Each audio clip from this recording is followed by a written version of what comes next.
नमस्ते बच्चों, कक्षा 9 विषय विज्ञान और लेसन अपना चल रहा है चौथा परमाणु की संरचना। इसके अपने 2 भाग कर चुके हैं और आगे का भाग देखते हैं। तो देखो, अपने शुरू करना था न्यू टॉपिक, विभिन्न कक्षाओं में इलेक्ट्रॉन कैसे वितरित करते हैं। अपने जाना नील्स बोर के मॉडल के द्वारा कि परमाणु के नाभिक बीच में और चारों तरफ कक्षाओं में निश्चित कक्षा में इलेक्ट्रॉन गति करते हैं। और प्रत्येक कक्षा को क्या कहा, पहली को के, फिर को एल, अगली को एम और अगली कक्षा को क्या कहा, एन कहा। इस प्रकार उसने वितरित कर दिया।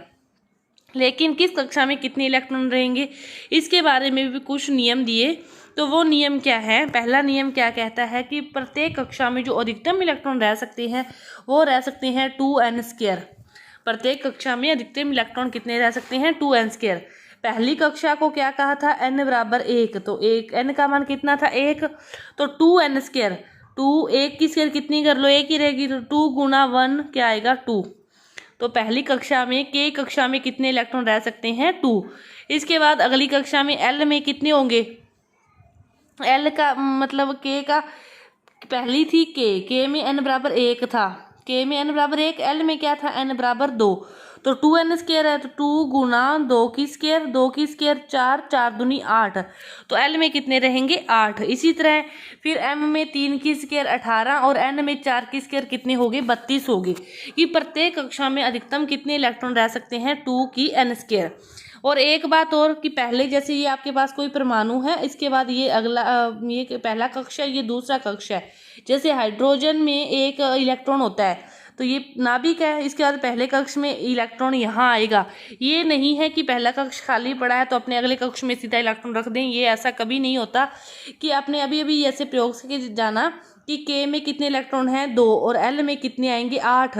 पहले के वाले 2 पूरे होंगे, फिर तीसरा इलेक्ट्रॉन आएगा तो वो इस कक्षा में जाएगा। ऐसे नहीं कि अपनी मर्जी चलेगी, एक इसमें लिख दिया एक इसमें लिख दिया, ये भी नहीं होता। कि पहले हर कक्ष पूर्ण होता है, उसके बाद ही जो इलेक्ट्रॉन है वो अगली कक्षा में जाते हैं। तो ये इलेक्ट्रॉन भरने का हाइड्रोजन में 1 है, हीलियम में 2 आएंगे, लिथियम में 3 आएंगे। तो पहले 2 उसमें भरे जाएंगे, फिर अगली कक्षा में 1 भरा जाएगा।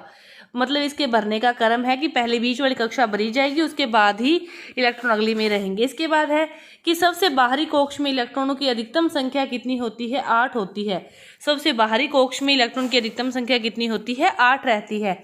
इसके बाद किसी परमाणु के दिए गए कक्ष में इलेक्ट्रॉन तब तक स्थान नहीं लेते जब तक कि उसे पहले वाला कक्ष, जो अभी मैंने बात कही कि पहले बीच वाला कक्ष पूरा भरा जाएगा, इसमें 8 आने हैं तो इसमें पहले 8 आएंगे, फिर जो बचेंगे इलेक्ट्रॉन फिर वो जाएंगे अगले कक्ष में।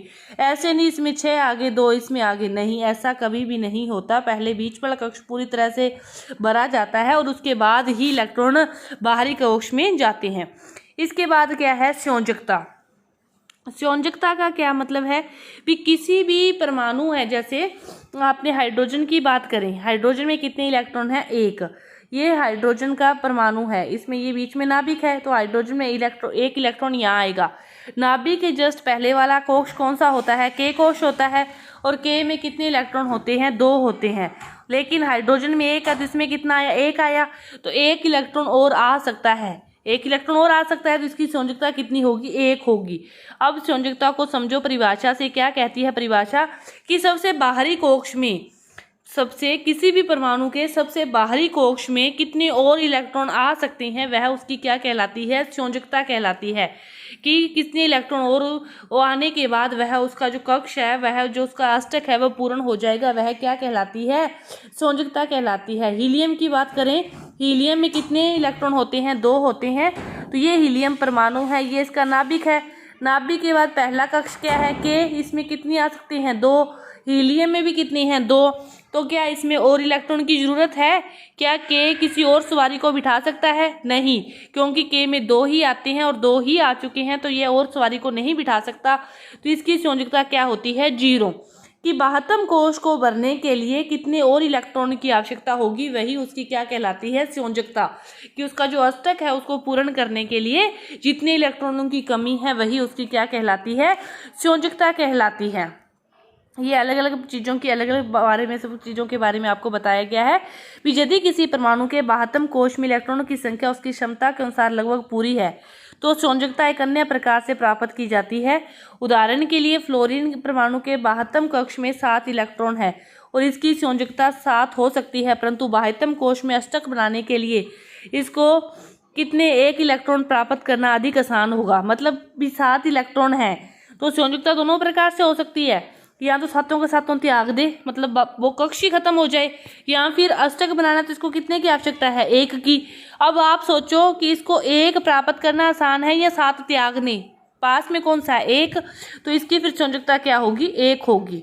ये अलग अलग सारणी दे रखी है कि हाइड्रोजन की कितनी होती है, 1, हीलियम की 0, लिथियम की 1, बेरोलियम की 2, बोरोन की 3, इस प्रकार ये सभी की दे रखी है। अपने जैसे नाइट्रोजन की निकाले, नाइट्रोजन में कितने इलेक्ट्रॉन हैं, 7।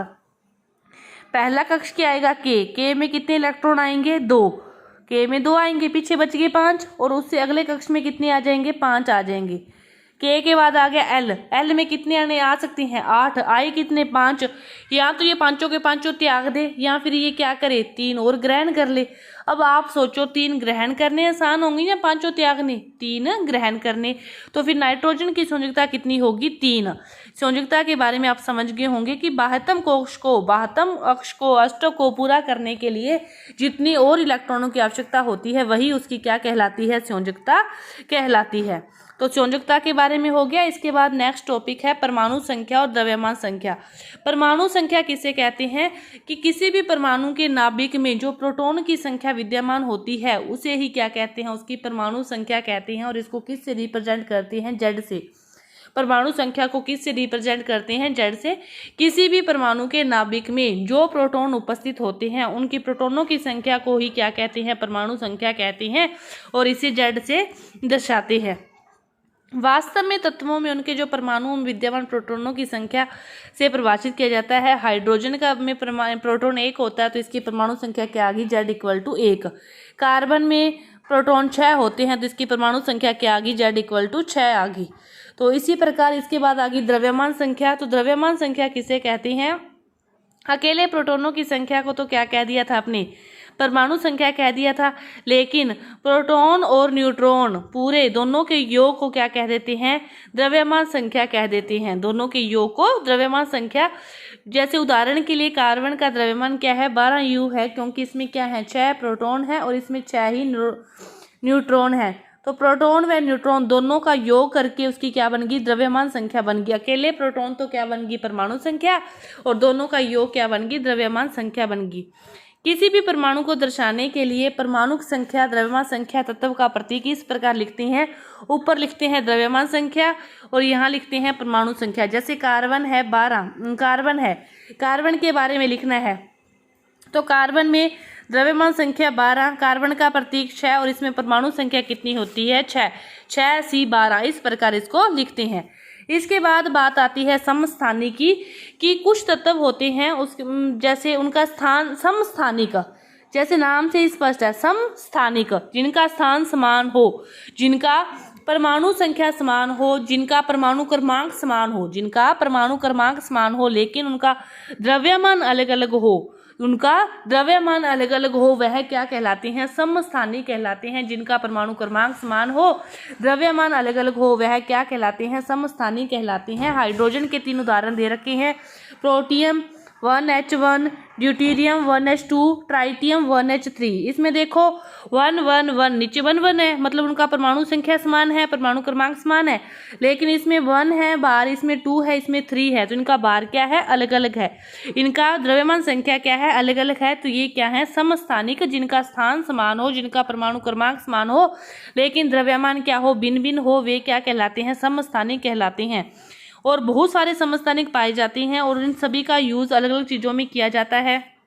जैसे क्लोरीन के 2 समस्थानिक पाए जाते हैं, 35 जू 37 जू, इसी प्रकार। और इनका जो उपयोग किया जाता है वो बहुत सारी बीमारियों के इलाज में भी किया जाता है। कि यूरेनियम का जो उपयोग किया जाता है वो परमाणु भट्टी में ईंधन के रूप में किया जाता है। कैंसर के उपचार में कोबाल्ट का यूज किया जाता है और गेंगा रोग के लिए आयोडीन के समस्थानिक का यूज किया जाता है। कि बहुत सारी भयंकर बीमारियों से के इलाज करने में इनका यूज किया जाता है। इसके बाद आ गया समबारिक। समस्थानिक का जस्ट अपोजिट, समस्थानिक में अपने क्या कहा था, जिनका परमाणु क्रमांक समान हो लेकिन द्रव्यमान संख्या भिन्न भिन्न हो, वे तो थे समस्थानिक। समबारिक क्या कहते हैं, जिनका द्रव्यमान संख्या समान हो लेकिन परमाणु क्रमांक भिन्न भिन्न हो, जिनकी द्रव्यमान संख्या समान हो लेकिन परमाणु क्रमांक भिन्न भिन्न हो, उनका जस्ट अपोजिट। ठीक है, अब देखो कैल्शियम है, इसकी परमाणु संख्या क्या है, 20 है। ऑर्गन की परमाणु संख्या क्या है, 18 है। इसके बारे में विचार करते हैं तो दोनों का जो द्रव्यमान है वो कितना है, 40 है। कैल्शियम और ऑर्गन का परमाणु क्रमांक तो अलग अलग हो गया क्योंकि दो अलग अलग तत्व हो गए, लेकिन इनकी द्रव्यमान क्या है, 40 है। तो ये दोनों क्या कहलाते हैं, समबारिक, क्योंकि इनका बार क्या है, समान है, इनका द्रव्यमान क्या है, समान है, इसीलिए इन्हें क्या कहते हैं, समबारिक कहते हैं। तो ये आपका जो पाठ था पूरा हुआ। धन्यवाद।